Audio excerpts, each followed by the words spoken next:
राहुल और श्रेया की शादी को अभी 1 साल ही हुआ था।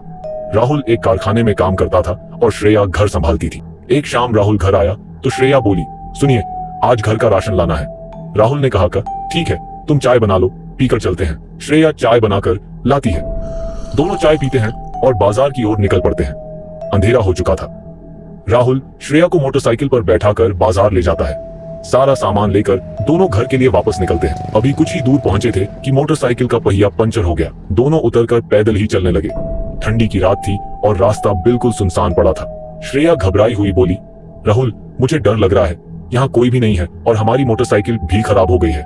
अब हम घर कैसे जाएंगे? राहुल हंसते हुए बोला, अरे डरो मत, मैं हूं ना तुम्हारे साथ।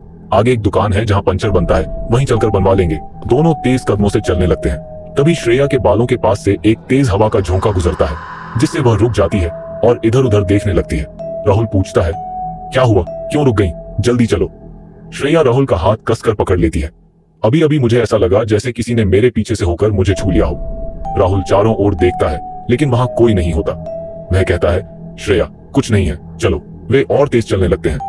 तभी पास के पेड़ों के पीछे से कुछ अजीब सी आवाजें आने लगती हैं। अब राहुल भी थोड़ा घबरा जाता है और तभी स्ट्रीट लाइट भी चली जाती है। अंधेरे में श्रेया की चीख निकल जाती है। वह हाथ बढ़ाकर राहुल को टटोलने लगती है लेकिन वह कहीं नहीं होता। श्रेया इधर उधर देखती है, डर से कांप रही होती है। वह कुछ कदम बढ़ाती है और किसी चीज से टकराकर गिर जाती है। उसकी कोहनी से खून बहने लगता है लेकिन उसे इसकी परवाह नहीं होती। वह चिल्लाने लगती है, राहुल, राहुल, कहाँ हो तुम? टटोलते हुए उसे गिरा हुआ सामान और मोटरसाइकिल मिलती है। श्रेया और घबरा जाती है। राहुल, आओ ना, मुझे बहुत डर लग रहा है। कुछ देर बाद स्ट्रीट लाइट वापस आ जाती है। वो देखती है कि मोटरसाइकिल पास में गिरी हुई है, थैले भी गिरे पड़े हैं, सामान बिखरा है, लेकिन राहुल कहीं नहीं है। वह बेतहाशा इधर उधर भागने लगती है। राहुल, राहुल! तभी किसी ने उसके कंधे पर हाथ रखा। श्रेया ने पलटकर देखा, राहुल खड़ा था। श्रेया उससे लिपट गई। तुम कहां चले गए थे? मैं कितना डर गई थी। राहुल चुप रहा, फिर बोला, चलो घर चलते हैं। राहुल ने मोटरसाइकिल उठाई, थैला टांगा और चलने लगा। श्रेया को उसका व्यवहार बदला बदला सा लग रहा था। वह उसके पीछे पीछे चल रही थी। रास्ते भर उसने कई सवाल किए लेकिन राहुल चुपचाप चलता रहा। घर पहुंचकर श्रेया रसोई में चली गई और खाना बनाने लगी। राहुल सीधे अपने कमरे में चला गया और दरवाजा बंद कर लिया। श्रेया खाना लेकर गई पर उसने दरवाजा नहीं खोला।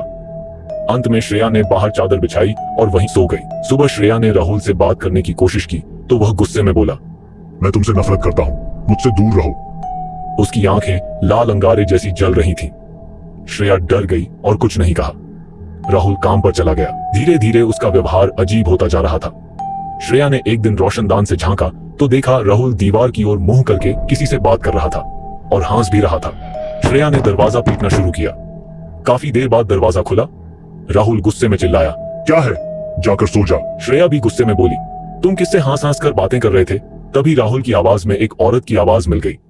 ये मुझसे बात कर रहा था, क्या करोगी? अब ये तुम्हारा नहीं है, इसे मैंने अपने वश में कर लिया है। अपनी जान बचानी है तो इसे भूल जा और कहीं चली जा। ये सुनकर श्रेया कांप उठी। हे भगवान, इस पर तो किसी प्रेतात्मा का साया है। वह पूरी रात रोती रही। सुबह दरवाजा खटखटाया गया। श्रेया ने खोला तो सामने आयुष था। भाभी जी, राहुल काम पर नहीं आ रहा है। मालिक ने कहा है कल तक नहीं आया तो नौकरी से निकाल देंगे। श्रेया ने झूठ बोला, भैया वो कहीं बाहर गए हैं, मैं आज जी बात करती हूँ, कल तक भेज दूंगी। फिर वह सीधे तांत्रिक के पास पहुंची। तांत्रिक ने कहा, बेटी उसे मेरे पास किसी तरह ले आ, वरना उसका कोई कपड़ा ला, मैं उसी से प्रेत आत्मा को बुलाऊंगा। रात को श्रेया ने राहुल को समझाने की कोशिश की, तुम मुझसे नफरत करते हो पर कम से कम काम पर तो जाओ। अगर नहीं जाना चाहते तो चलो, मुझे किसी से मिलवाना है। राहुल चिल्लाया, मैं तेरे साथ कहीं नहीं जाने वाला, अब तेरे मेरे रास्ते अलग हैं। अगले दिन श्रेया राहुल की कमीज लेकर तांत्रिक के पास गई। तांत्रिक ने मंत्र पढ़ना शुरू किया। कुछ देर बाद राहुल वहां आया। उसकी आवाज में फिर वही औरत बोल रही थी, तूने मुझे यहाँ बुलाया है, मैं तुझे और इस तांत्रिक को जान से मार दूंगी। श्रेया रोने लगी। तांत्रिक ने मंत्र पढ़कर एक बोतल से जल लेकर राहुल पर छिड़क दिया। राहुल अपनी असली आवाज में चिल्लाने लगा, श्रेया, मैं मर जाऊंगा, मुझे बचा लो, ये तांत्रिक मुझे मार डालेगा। श्रेया गिड़गिड़ाई, बाबा इसे मत मारिए, इसे बहुत तकलीफ हो रही है। तांत्रिक हंसते हुए बोला, चिंता मत कर, ये सब उसका छल है। कुछ देर मंत्र जाप के बाद वह आत्मा बोली, ठीक है, अभी तो जा रही हूँ पर इसे छोड़ूंगी नहीं। राहुल बेहोश होकर गिर गया। तांत्रिक बोला, जा इसे घर ले जा, मैंने इसे मुक्त कर दिया है, पर ध्यान रहे वो आत्मा इससे प्रेम करने लगी है।